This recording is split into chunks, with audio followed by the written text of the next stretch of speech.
Okay, we're probably all familiar with the giant asteroid they said was about the size of Everest itself that had hit in the Chicxulub area in Mexico and really caused the devastation and destruction of all the dinosaurs and took them out. And it took some 4 million years to re-come to the point that life was really abundant on the planet again. But they've just recently found another crater here in Iceland, or in Greenland, under the Hiawatha Glacier here.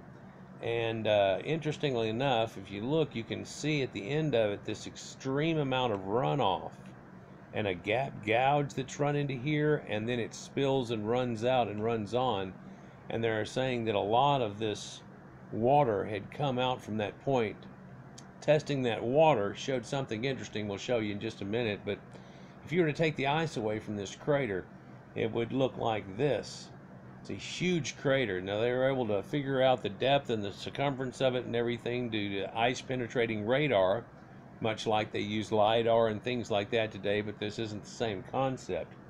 And how they realized that it truthfully was a crater was from its round surface and central peaks in the middle, where it has a drop like water. Whenever it gets a pebble thrown into it, it makes that initial peak. They tested the water running out of it, and it has these calcite crystals and formed things that they have known for a long time exactly pinpoint a meteorological attack, I guess, if you would like to put it that way, that they seem to correspond with it, along with nanodiamonds and other things. Now, this crater itself spans across some 31 kilometers wide, and Chicxulub, or even the Chesapeake Bay crater that they have found, being that wide, but Hiawatha crater still is nothing to be sneezed at. And while it came down, it seems like it came down with more than one piece, and this is only one remnant of it. Now, the impact shows that it would have been a little over 1.5 kilometers wide, smack, and you can still see a portion of the crater today. It's telltale signs where it's half held in it, slowly being melted away. And initial estimates were that it could be as old as 100,000 years, or maybe around 12,000 years. Of course, it could be older, but it could be younger. Well, in looking at the erosion and the way that the land looks below it and things, it appears that it actually is much, much younger, and they're correlating it to 12,000 years ago and around the Younger Dryas event.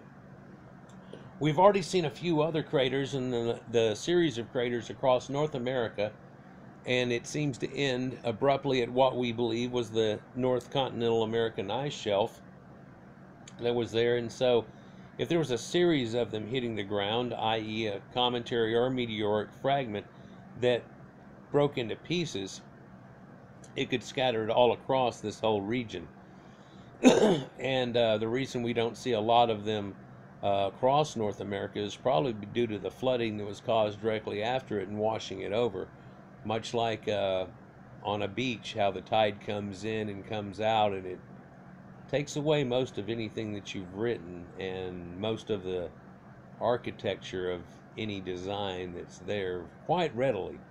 And so something like that could have happened. Here's a CGI version of how it would have destroyed that one area in Iceland and then released at least 1/3 of Iceland ice all at one time